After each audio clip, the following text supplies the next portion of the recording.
앞에 기억하고 예배를 모이신 교우 여러분을 축복하면서 하나님께서 큰 위로와 평강을 채워주시기를 기원합니다. 하나님이 계시다면 세상이 이럴 수 있는가? 그런 말들을 하는 사람들이 있습니다. 이 세상 속에 있는 여러 가지의 부정적이고 악한 모습들을 보기 때문에 그렇죠. 우리는 때가 바뀌면 봄이 오면 봄을 얘기하고 가을 오면 가을 얘기합니다. 계절이 바뀌어서 자연의 섭리를 얘기하면서 하나님의 지혜로움과 권능을 우리가 찬양하는데, 그러나 자연 속에는 아름다움만 있는 것은 아니고 고통도 함께 있습니다.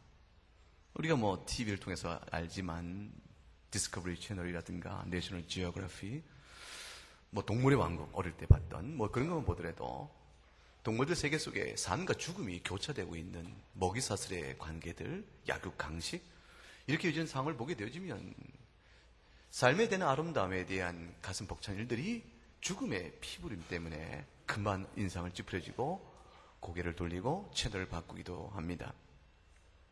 자연 세계 속에는 생명의 탄생도 있지만 죽음의 슬픔이 있는 것이죠.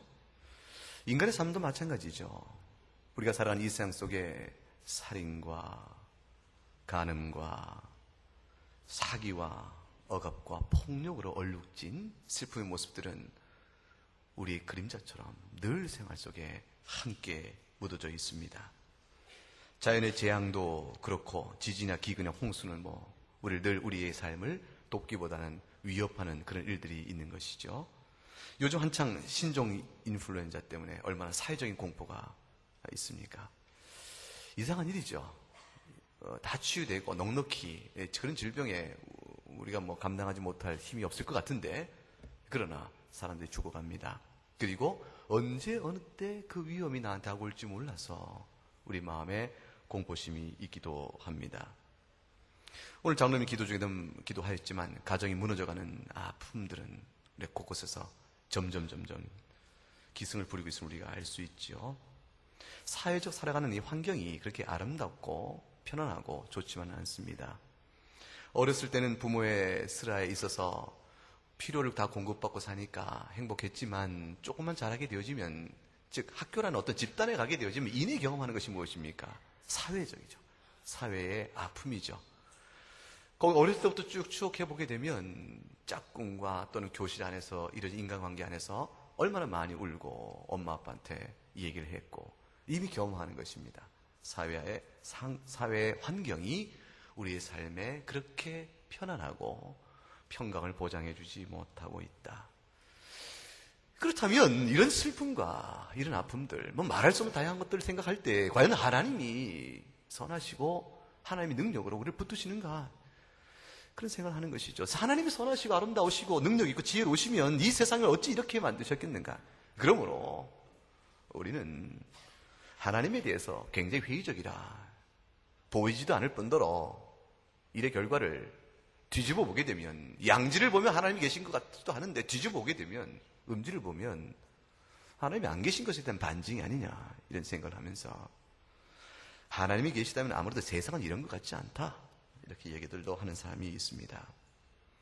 성경은 그런 말에 대해서, 그런 판단에 대해서 뭐라고 말씀을 합니까? 성경은 이렇게 창세기를 열어가면 첫 장부터 말합니다. 하나님이 지으신 세상은 본래 그렇지 아니하니라. 하나님의 세상은 본래 그렇지 않습니다. 우리가 겪고 있는 이 세상은 하나님 만드신 세상이 아니요, 하나님 만드신 세상 속에서 망가지고 무너지고 심판과 저주 아래에 있는 세상입니다. 하나님 본래 만드신 것은 여섯째 날 하나님 창조 사역을 다 마친 후에 하나님이 보기에 좋았더라 하셨는데, 그냥 좋은 게 아니고 어떻게 좋다고 하셨죠? 심히 좋다고 하셨어요. 어떤 분은 매우 좋다 해도 상관없습니다. 하나님은 심히 좋았다고 말씀합니다. 심히 좋았던 그 세상은 하나님 보시기에 좋을 뿐더러 우리의 삶에 굉장히 우호적이고 평화, 화평하는 그런 환경이었죠. 하나님이 하나님의 형상으로 진 인간에게 있어서 삶을 살아가기에 최적의 조건이요, 그야말로 평강이 넘치는 아름다운 창조 역사를 이루셨다고 성경은 증거합니다. 에덴 동산의 모습을 창세기 2장 8절과 9절에 가게 되면 그리고 있는데, 그 에덴 동산을 가리켜서 아름답고 먹기 좋은 나무가 있는 것이요, 생명나무가 있고 선악을 알게 하는 나무가 있다. 이 상황으로 하나님이 지으신 에덴의 모습 속에서 인간의 삶의 환경은 지극히 복되며 아름다우며 평강으로 충만했다는 사실을 알 수가 있습니다. 아름답고 먹기 좋은 나무를 우리 양식으로 임의로 취하여 먹을 수가 있고, 다만 그 중에 하나를 금하셨으니 그것은 무엇이죠? 선악을 알게 하는 나무의 실과를 먹지 말라 하셨어요. 그것은 우리의 자유를 제한하거나 우리를 족쇄를 치는 게 아니고, 오히려 피조물 된 우리로 하여금 우리를 만드신 하나님 아버지를 기억하고 그의 교훈에 순종하는 것이 우리를 만드신 이의 뜻에 따라 우리의 가장 행복이 유지되어지고 이루어지는 길이기 때문에 주께서 그 명령 하나 주신 것이죠. 선악을 알게 하는 나무의 실과를 먹지 말라는 금지 명령은 그렇게 뒤집어 보게 되면 결국 어떤 긍정적이고 적극적인 의미가 있습니까? 피조물 된 우리로 하여금 하나님을 기억하게 하는 것이죠. 피조물 된 우리가 방종하여 하나님을 부정해 버렸을 때 임의로 자의적으로 하나님 양 스스로 모든 일을 취했을 때 오는 비극적인 불순종과 죄악의 그 일을 막기 위하여 하나님이 장치를 두어 나를 기억하라, 나를 기억하라 하시고 선악을 알게 하는 나무의 과실이었죠. 생명나무는 임의로 취할 수가 있었습니다. 순종을 전제로 하는 한 우리는 죽음을 모르는 사람으로 복을 누릴 수가 있던 자들이요, 에덴에서의 평강의 지극한 복을 누릴 수 있게 되어진 축복된 자들이었습니다. 그러나 불순종의 죄를 범하고 말았죠. 그 결과 어떤 변화가 우리 가운데 나타납니까?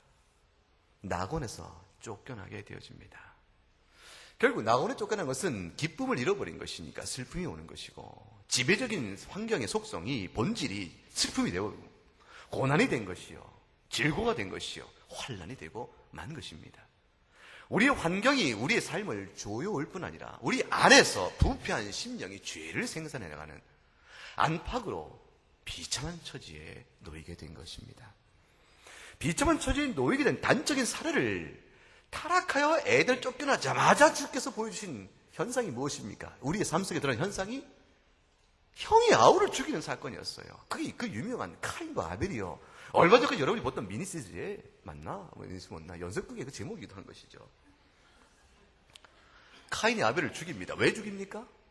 아벨이 하나님의 사랑을 받기 때문에 그렇습니다.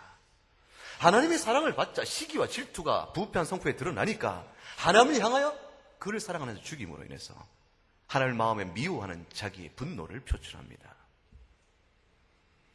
이어서 성경이 보여준 또 다른 예는 무엇입니까? 음란입니다. 결국 라멕이라는 사람이 아내 둘을 놓고 하나님이 정하신 혼례의 의미를 벗어나게 되어집니다. 죄를 정하죠. 그 죄에 더하여 결국 자기가 받은 상처 때문에 보복을 하는데, 한 대 맞아 상처를 입으면 어떻게 보복을 해야 됩니까? 당한 만큼만 해도 절제가 있는 것이죠. 근데 라멕은 어떻게 보복을 했다? 죽였다 되어 있습니다. 내가 받은 상처로 인해서 죽여버렸다. 근데 대상이 어린아이라 할지라도 그 격분을 못 이겨 죽였다. 그거를 자랑하여 노래하였다. 인간의 본성의 타락에 대한 단적인 사례를 성경은 타락하자마자 순간 속에 바로 이어서 두 사례를 제시합니다. 그리고 우리에게 말해줍니다. 너희가 어떠한 존재이며 어떤 환경에 사는가? 그 세상을 이전에 하나님이 지은 에덴과 비교하게 되어지면 결국 이렇게 구분해 볼 수가 있습니다. 하나님이 함께 하시는 세상인가? 하나님이 떠나버린 세상인가? 그렇게 나뉘어집니다. 결국 타락 이후에는 하나님과의 사귐과 교제와 교통이 단절되었으며 끊어진 상태가 되었다. 그것이 우리가 사는 역사요, 우리가 삶의 환경인데, 지금 여러분 보세요. 우리가 지금 주님의 이름으로, 예수 그리스도의 이름으로 이곳에 모였습니다. 우리 이곳에 예배를 드립니다. 이 예배를 드릴 때 사실은 놀라운 사실을 말하고 있는 것이죠. 에덴에서 쫓겨남으로 인해서 하나님과의 모든 사귐과 교통이 단절되어버린 이 어둠의 세상 속에서 빛이 들어와 버려서 이제 단절됐던 하나님의 교제가 우리를 회복되고 있는 것이요, 우리가 하나님 이름을 불러 찬송할 수 있는 자가 된 것이며, 하늘에 계신 하나님의 신령한 양식으로 사는 줄 아는 이 복된 자리에 지금 우리가 놓여 있게 된 것입니다. 얼마나 큰 행복인지 모르지요. 오늘 보면 요한 사도가 이와 같은 일에 관해서 이와 같이 몇 가지 증거를 합니다. 1절과 2절에 보게 되면, 여러분 보세요. 우리가 이 세상 속에서 소망 있는 자가 되어졌다. 그것은 이 사실로 말미암는 것이니 태초부터 있던 생명의 말씀, 그 말씀은 영원한 말씀인데 그 말씀이 아버지와 함께 계시다가 우리에게 나타나셨다. 얼마나 복된가, 그 얘기를 전해줍니다. 여러분 보세요. 태초부터 있는 생명의 말씀이요, 영원한 말씀이라는 것은 시간의 처음 시점을 얘기하는 것이 아니고 시간을 초월한 영원한 상태를 의미합니다. 하나님이 세상을 말씀으로 지었을 때 그때 비로소 시간과 공간이 열리게 되어집니다. 우리가 알고 있는 시간이라는 것은 변화의 순간들의 연속이죠. 이렇게 변해가는 시간의 연속 속의 흐름을 초월해 계신 하나님께서 역사를 열기 이전에 계셨던 영원한 하나님, 그 말씀이신 하나님은 우리가 예배하는 성부와 성자와 성령 하나님 가운데 성자 하나님을 가리킵니다. 그 성자 하나님께서 영원하시며 참된 하나님이 아버지 하나님과 함께 계시다가 때가 되어짐에 우리에게 나타난 바 되었으니, 그 나타난 바를 우리가 이미 들은 바가 되었고 눈으로 본 바가 되었고 자세히 보고 또 직접 만진 바가 되었으니 누가 이 사실을 부정하겠는가? 여러분 보세요. 내가 목격자요, 내가 증인자요. 하늘의 하나님 성자 하나님께서 사람이 되셔서 이 땅에 오셨음으로 인해서 우리가 하나님 사이에 막혀진 담이요, 끊어진 담이요, 넘을 수 없는 간격이요, 영원한 저주의 어둠이요, 하나님 빛이신데 빛 대신 하나님께서 어둠 속에 들어오셔서 우리에게 교제의 손을 내미셨다. 우리에게 사귐의 손을 내미셨다. 우리를 죽음 가운데서 건져내셔서 생명으로 함께 은혜를 베푸셨다. 그것이 곧 구원입니다. 이 어찌 놀라운 일이 아닌가. 사도 요한은 지금 이 배경, 전체적인 배경 안에서 예수 그리스도의 이 땅에 오심과 그의 십자가 죽으심과 부활과 승천으로 인한 어마어마한 구원의 복됨을 전하고 있는 것입니다. 이러니 우리가 하나님을 할렐루야 찬양하지 않을 수가 있겠습니까? 임마누엘, 하나님 우리와 함께 하심을 우리가 노래하지 않을 수가 있겠는가? 에덴 동산을 추억해보라. 아담과 우리 조상 하와가 그가 잠시 누렸던 지극한 하나님과 사귐의 복을 추억해보라. 그걸 해보며 그 이후의 역사를 돌이켜보라.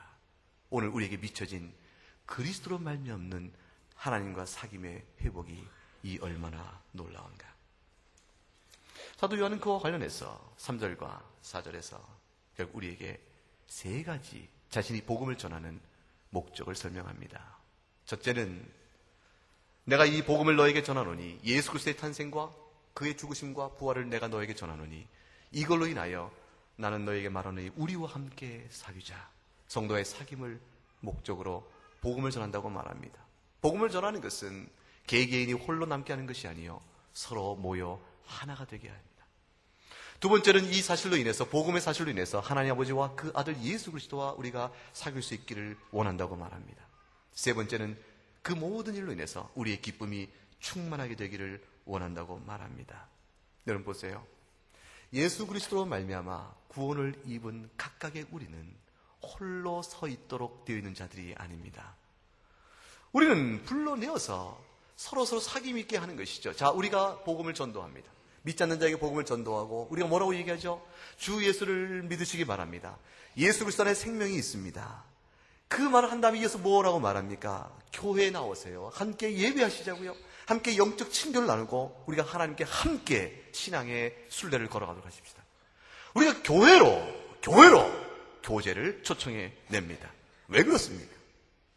우리가 교회로 불러 모아서 우리 함께 서로 사귀게 될 때 우리가 그들에게 무엇을 보여줄 수 있어요? 우리가 전하고자 하는, 보여주고자 하는 우리의 친교요, 교제요, 사귐은 그 내용이 무엇입니까? 사도행전 2장 42절에 그 성도와의 사귐의 내용이 이렇게 나와 있습니다. 같이 읽어볼까요? 그들이 사도의 가르침을 받아 서로 교제하고 복음을 전하면 서로 뭉칩니다. 서로 교제가 이루어지기 시작합니다. 그 교제의 내용의 핵심은 사도의 가르침입니다. 사도의 가르침은 예수 그리스도의 복음을 의미합니다.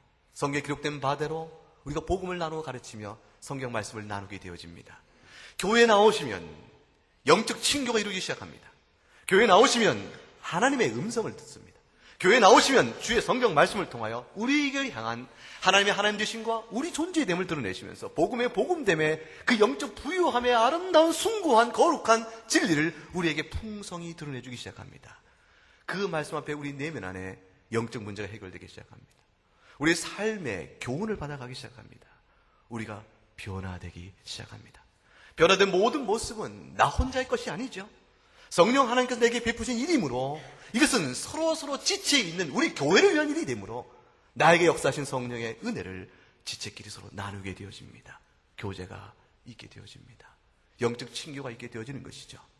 영적 친교와 더불어 구체적인 삶의 떡도 나누며 구제와 서로 돕는 일을 힘쓰게 되어집니다. 서로 위하여 기도해 준 일이 있게 되어집니다. 이것이 교회에서 기대되어지고 또 우리가 누리고 있는 성도 간의 교통이요 사귐입니다. 여러분 주일에 예배에 나오셔서 말씀을 들으세요. 수요 기도회 때 시간이 되시면 나오셔서 주의 말씀을 듣고 함께 기도하세요. 화요일에 교회가 여러분에게 성경 공부를 열어드립니다. 시간이 되시면 집에 계시면 나오세요. 말씀을 배우시기 바랍니다. 말씀을 배워야 심령이 자라고 자라야 교제가 풍성해지며 그 나눌 만한 교제가 있을 때에 우리 안에 헌신과 변화와 하나님께 영광 돌리는 모든 영적인 충만함이 교회 안에 거할 수 있게 되어집니다. 서로 친밀해지는 것입니다.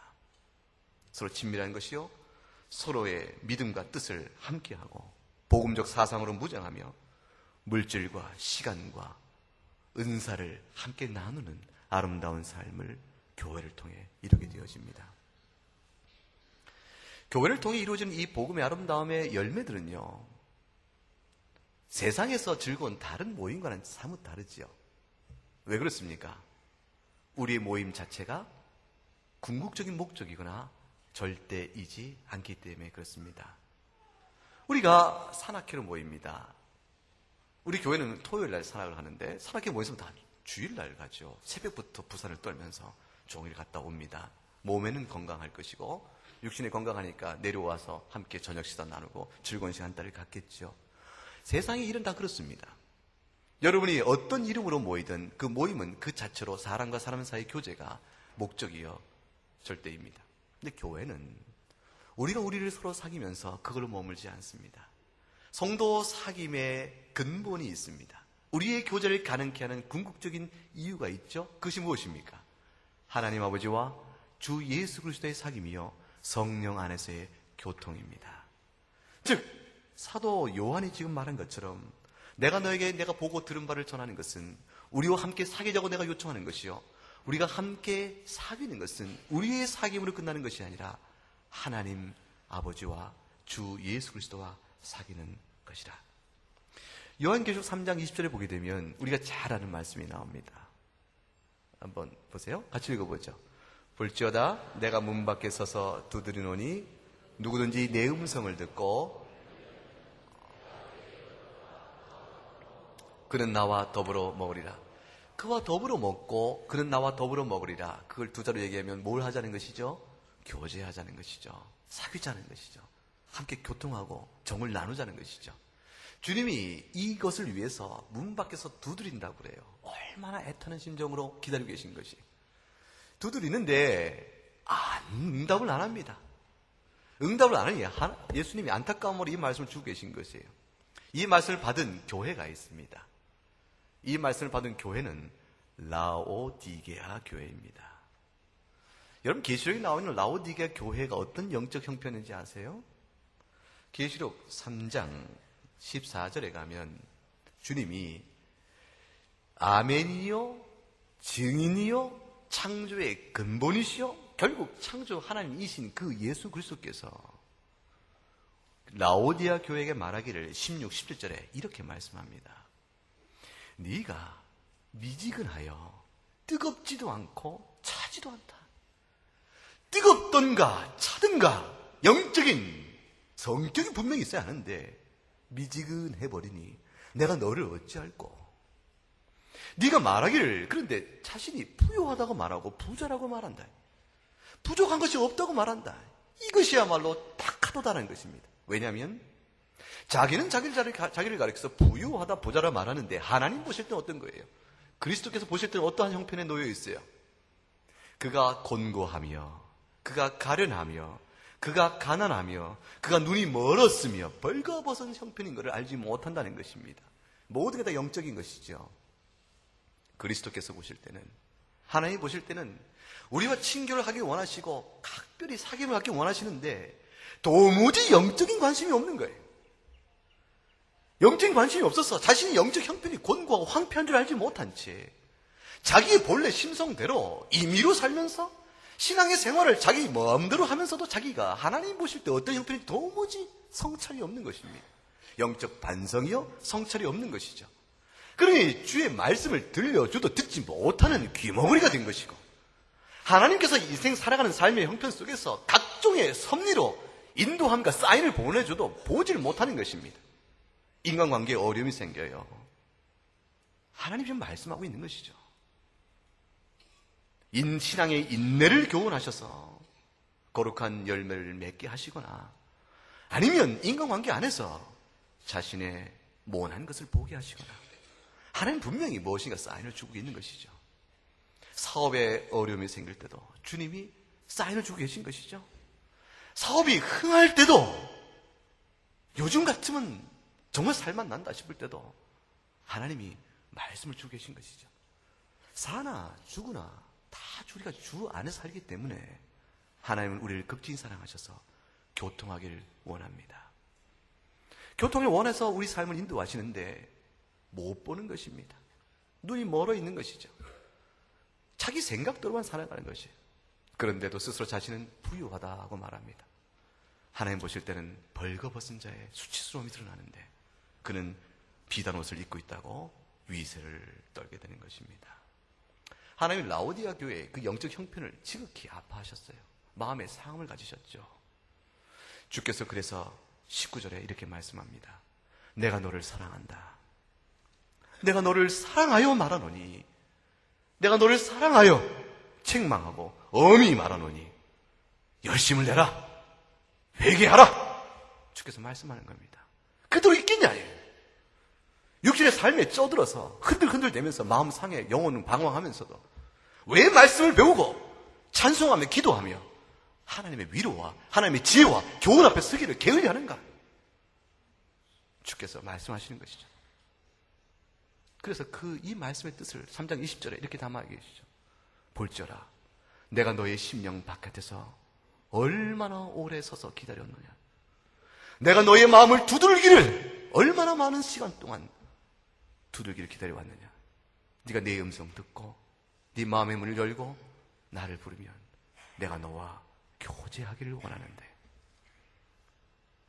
우리의 사귐은 하나님과의 사귐, 그리스도의 은혜를 알아가기를 원하는 것입니다. 하나님은요, 우리와 사귀기를 너무 좋아하세요. 참 기가 막힌 사랑의 은혜로 우리가 주 앞에 나가는 걸 너무너무 좋아하십니다. 너무너무 기뻐하셔서 구약에 가게 되면 시적인 표현이 아름답게 드러나 있어요. 스바냐 3장 14절과 15절을 보게 되면 내가 너희를 향한 마음이 이러하니 교회여 시온에 따라 이스라엘아 예루살렘에 따라 이 모든 것은 다 우리를 가리킵니다. 여러분입니다. 하나님의 백성이요 하나님의 아들과 딸이요 예수 그리스도의 교회여 나의 딸들아 노래하며 기뻐하며 노래하며 기뻐하되 전심으로 기뻐하며 즐거워할 것이라고 얘기합니다. 왜냐하면 내가 너희와 함께 있지 않냐. 내가 너희와 함께 있지 않은가. 17절에 그 유명한 말씀이 나옵니다. 같이 읽어보십시다. 너희 하나님 여호와가 너희 가운데 계시니 그가 너로 말미암아 기쁨을 이기지 못하시며 너를 잠잠히 사랑하시며 너로 말미암아 즐거이 부르며 기뻐하시라. 하나님께서 얼마나 우리 가운데 있으시면서 우리에게 베푸실 구원 때문에 얼마나 우리가 사랑하시는지 우리로 말미암아 기뻐하시고 우리를 침묵 가운데도 사랑하시며 하나님이 침묵하고 계신 것 같은데도 우리를 사랑하시고 우리가 불안하여 동요할 때, 요동할 때 우리를 잠잠히 재우심으로 사랑하시고 우리를 인하여 주님이 즐거이 부르며 기뻐하시도록 합니다. 이 하나님의 사랑입니다. 여러분, 이게 그 복음 속 나온 유명한 거 혹시 아세요? 우리 함께 한번 불러볼까요? 너의 하나님 여호와가 너희 가운데 계시니.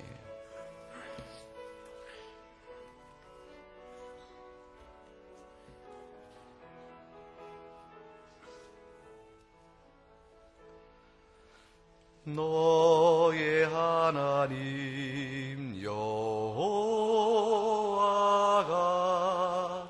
너희 가운데 계시니 그는 구원을 베푸실 전능자시라.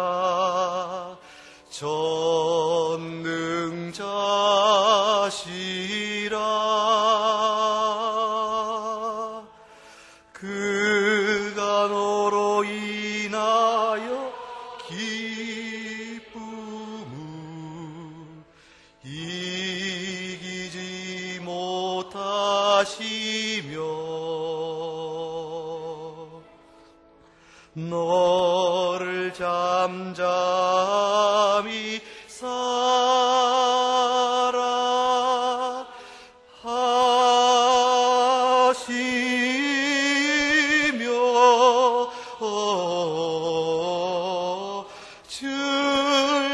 즐거이 부르며 기뻐하시리라.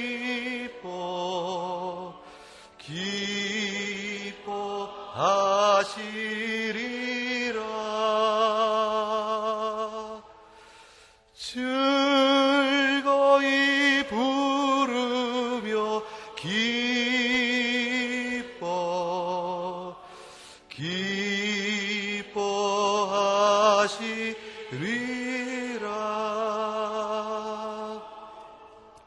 하나님 우리를 사랑하셔서 우리와의 만남과 사귐을 기뻐하심으로 인해서 그 교제 안에 들어오는 우리들은, 그 교제 안에 들어있는 우리들은 기쁨을 충만하게 누리게 되어집니다. 그래서 요한일서 1장 4절 말씀 보시죠. 4절 말씀 보면 우리가 이것을 쓰면 그 다음에 뭐라고 되어 있습니까? 우리의 기쁨이 충만하게 하려 함이라. 성도가 왜 기쁠 수 있겠습니까? 여러분의 인생이 기뻐할 만한 조건으로 가득 차 있습니까? 반드시 그렇지는 않죠. 육신의 삶은 어려움도 있고 지금 내 애타 기도하는 제목이 많이 있을 것입니다. 그래도 불구하고 성도가 기쁜 것은 비현실주의자이기 때문에 그런 것이 아닙니다. 우리가 현실의 고통을 모르는 자이기 때문에 말하는 것이 아니고 우리가 슬픔과 눈물과 곤고와 질고가 있는 이 현실 가운데서 기뻐해야 될 이유는 오직 소망 하나인데, 기뻐해야 될 이유는 오직 소망 하나인데 그 소망을 보았기 때문에 그렇습니다. 주님께서 이 땅에 계실 때 우리들의 슬픔과 아픔을 얼마나 자신의 아픔처럼 여기시는가 하는 몇 가지 쭉 일화들이 있죠. 누가복음 7장에 보게 되면 한 이야기가 나옵니다. 과부가 있었습니다. 예수님 당시의 과부는 오늘도 마찬가지지만 슬픔입니다. 그건 비극입니다. 홀로 살아가기 어렵습니다. 그런데 그 과부에게 유일한 소망이 무엇이겠습니까? 하나 있는 아들이었습니다. 독자죠. 이 아들 하나가 있으니 이 아들 하나 보고 어려움과 서름과 고난과 환난을 다 이겨내는 것입니다. 근데 소망인 그 아들이 죽어버립니다. 어떻게 삽니까? 어떻게 살겠어요? 통곡하며 울지요. 그 마을에 울음이 가득 차고 장례가 치러지는 때입니다. 주님이 그곳을 지나치다가 그 음성을 듣고 울음을 듣고 성경에 이르기를 불쌍히 여기셨다. 그 과부의 아픔을, 그 슬픔을 자신의 아픔의 슬픔을 아시고 불쌍히 여기셔서 그 아들을 살리십니다. 우리에게도 생명을 주시는 것이죠. 요한복음 11장에 가게 되면 그 유명한 나사로의 죽음의 사건이 나옵니다. 나사로가 죽은 지 사흘 될 때 주님이 지체하시고 바로 오지 않으시고 늦게 오셔서 결국은 썩은 데가 펄펄 나는 때까지 시간을 끄십니다. 마리아가 주님을 보고 이렇게 말하죠. 오라비인 나사로의 죽음 때문에 너무 속이 상해 울면서 곡하며 이르기를 주님이 내 오라비가 죽기 전에 있으셨다면 그가 죽지 않았을 텐데요. 슬피 울고 함께 유대인들이 다 울자 주님이 이러하셨다고 성경 기록합니다. 심령에 비통히 여기시고 그리고 그를 불쌍히 여기셨다. 우리가 인생 살면서 눈물이고 아픔이 있습니다. 그런데 그 아픔을 주님이 아십니다. 주님이 함께 하시는 것이죠. 안 계신데 그러나 함께 하세요. 이미 함께 증거가 바로 십자가 사건입니다. 모든 인생의 역사 속에 죄로 인한 슬픔을 한 몸에 다 받으시고 십자가에 우리를 위하여 죽으셨으니 그와 늘 주님이 함께 하심을 믿을 수 있기를 바랍니다. 예수님이 전하신 기쁨이 있습니다. 요한복음 15장 11절에 주님이 이렇게 말씀하셨어요. 같이 읽어보죠. 내가 이것을 너희에게 이름은 내 기쁨이 너희 안에 있어 너희 기쁨을 충만하게 하려 함이라. 주의 목적은, 우리를 향하신 모든 예수 그리스도의 사역은 우리에게 기쁨을 주는 것입니다.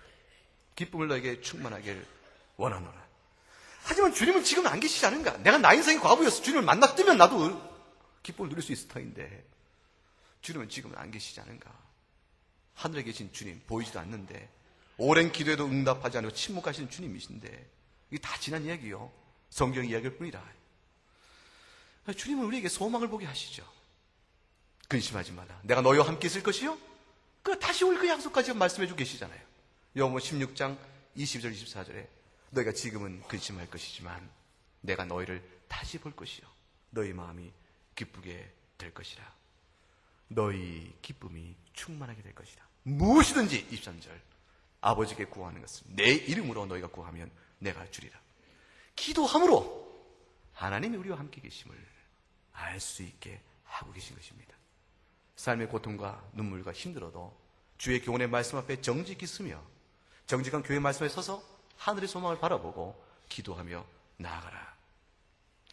이 나라의 슬펐던 일들이 하나 두 개가 아니죠. 오늘날 우리나라의 그 창은 한으로 부른다고 그래요. 한으로. 이 한이라는 말을 번역하고 영어로 번역하기 참 어렵습니다. 그럼 뭐라고 얘기하겠어요? 그런데 그 서름의 눈물이 얼마나 많았습니까?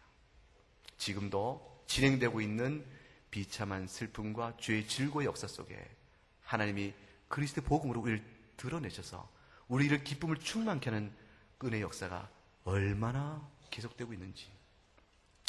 여러분 혹시 그 책 아는지 모르겠어요. 호주 여자 선교사님이 쓰신 건데 따라 예수 따라라는 그 책이 있습니다. 그 책에는 우리나라에 처음에 선교사를 봤을 때 구한말 시대죠. 어둠 속에 있었던 이 시대 속에서 새로운 복음 때문에 회복되어진 여러 케이스들이 간증처럼 나와 있는데 그 얘기를 읽으면 오늘도 진행형입니다. 옛날에 시집살이, 그 고된 시집살이 속에서 핍박과 눈물과 심지어는 남편으로부터 큰 매질까지 당하면서 가정 박해와 멸시를 당하고 살죠. 너무 서로 삶의 소망이 끊어진 것이, 내가 시집을 온 것인지 노예 살이 온 것인지 알 수 없는 것인데 이 환경을 거슬 수가 없고 사회 구조가 그런데 어떻게 하겠어요? 오직 하면 그 당시에 동태인지 명태인지 생태인지 모르는데 그거하고 여자는 때려야 뭐가 돼? 맛이 난다 할 정도였으니까 그 사회가 그렇게 죄 아래에 있었던 것입니다. 그분에게 복음이 들어갔습니다. 살아야 될 이유를 찾은 것이죠. 고통을 감내해야 될 이유를 찾은 것이죠. 힘이 난 것입니다. 눈치를 보면 새벽 일찍 나가 교회 예배당에 가서 기도하고 밤늦게라도 가서 하나님 말씀 듣고 남편이 가만히 보니까 이 옆편에 하는 일이 이상한 짓이죠. 자꾸 나가는 겁니다. 몽둥이 하나 들고 쫓아나갔는데 쫓아가 보니까 어디 가요? 예배당에 온 것이죠. 하나님 은혜 주셔서 그 사람도 회심을 하게 되어집니다. 회심 이후에 그 가정의 변화가 어떻게 되겠습니까? 멀리 볼 것 없이 여러분의 집안을 한번 생각해보세요. 여러분의 가정 내에서 다 믿지 않는, 모든 사람 믿는 집안이 아닐 터인데 여러분의 집에, 여러분의 아버지, 어머니, 여러분의 할아버지, 할머니 때 우리 주변에 있는 친척들의 삶의 모습 보면서 예수 믿지 않고 술과 도박과 쾌락과 방탕함 속에서 임의로 정욕대로 살아간 집안의 그 아픔과 슬픔과 어려움을 생각해보면 바로 아는 것입니다. 진행형이죠. 지금도. 그 집은 완전히 바뀌었죠. 어둠에서 빛으로 세상이 바뀐 겁니다. 두들기고 때리고 억압과 폭력과 한으로 가득 찬 슬픈 인생 속에서 믿음의 가정을 이루어 하나님 앞에 같이 회개하고 한 말씀 듣고 함께 찬송하며 거룩한 순결의 삶으로 인생이 바뀌어집니다. 그 가정은 천대까지 믿음의 줄기를 지켜가는 은혜 언약의 가정 속에 하나님 약속한 대로 자손대대로 아름다운 빛된 은혜가 미쳐질 것이라. 그 은혜를 입어서 오늘의 개신교 선교 100년이요 초부터 200년의 역사 속에 한국 땅의 믿음의 가정들이 세워지고 있는 것입니다. 이 기쁨을 이사야서 61장 3절에 이렇게 설명했습니다. 슬퍼하는 자에게 화관을 주는 기쁨이라. 고통스러워 죄를 뿌리는 그 고통 속에서 기쁨의 기름으로 그 슬픔을 대신하며 찬송의 옷으로 그 근심을 대신하고 그들의 의의 나무 곧 여호와께서 심으신 그 영광 그 예수 그리스도의 은혜를 나타낼 자라 일컬음을 받게 하려 하심이라. 교회에 주신 큰 복입니다. 주께 다시 오시면 이 세상은 새롭게 됩니다. 새롭게 된 그날을 바라보며 교회로 모여 우리는 첫 창조와 다시 찾아오실 창조의 그 예수 그리스도의 복음의 시대 속에 교회를 통해서 서로 사귀어가며 하나님을 알아가고 우리 기쁨을 충만하게 누려가는 그런 복 가운데 짧은 인생을 사는 것입니다. 계시록 21장 3절 4절에 보게 되면 하나님이 내가 너희와 함께 할 것이라 그러셨죠. 4절에 보게 되면 그때가 되어지면 눈물도 닦아지고 사망도 없고 애통이나 곡하는 건 아픈 것이 다시 있지 않으니 내가 아무리 지우고 싶어도 내가 잠시 동안 친구들과 어울려 맛있는 음식을 먹고 하하호호 해도 내 영혼과 내 마음 저 심령 깊은 곳에 깊은 상처 남아있는 것 그리고 그것도 지금도 진행 중인 것들 과거일 뿐이나 지금도 진행 중인 아픔들 그것들 그래서 홀로 남으면 그것 때문에 신음하고 인생을 힘들어하는 그 모든 것들이 다시는 있지 않을 것이라 주께서 약속하셨습니다. 이 세상은 하나님 만드신 처음에 아름다운 세상이 아닙니다. 이 세상은 죄로 인해서 얼룩져 있는 세상입니다. 이 세상은 하나님의 심판과 저주 아래 있는 세상입니다. 그러나 그 세상 안에서 하나님이 빛을 비추셨습니다. 그 빛을 그리스도께서 땅에 오셔서 죄의 구속의 모든 은혜를 이루시고 믿는 자마다 구원하는 은혜를 베푸셔서 교회를 세우신 것입니다. 교회에 나와 서로 사귀자. 우리 서로 교통하면서 말씀으로 하나가 되어지고 삶을 나누고 교통함으로 인해서 우리 하나님 아버지와 그리스도를 알아가며 성령이 충만한 은혜를 입고 서로 기쁨을 배로해가며 짧은 인생 동안 하나님 영광 돌리며 살아가라. 그것이 오늘 주신 말씀의 권면인 것입니다. 이 소망을 갖고 시편 84편을 우리 신앙의 고백으로 갖고 말씀을 마칩니다. 저의 고백입니다. 저의 간증이 저의 기도입니다. 시편 83편의 기도가 여러분의 기도가 되기를 원합니다. 함께 고백하고 읽겠습니다. 만군의 여호와여 주의 장막이 어찌 그리 사랑스러운지요. 주의 집에 거하는 자가 복이 있나이다. 주의 궁정에서 한 날이 다른 곳에서 첫날보다 나은즉 악인의 장막의 거함보다 내 하나님 문죽이 있는 것이 좋사오니 만군의 여호와여 주께 의지하는 자는 복이 있나이다. 저희가 항상 주를 찬송하리로다. 아멘. 여러분의 믿음으로 받으십니까? 칼빈이 그랬죠. 세상의 영화와 부귀를 첫날 누리는 것보다 그리스도와 함께 사귀고 교통하는 하루를 기뻐하지 아니하면 그는 은혜를 모르는 자라. 기도하겠습니다.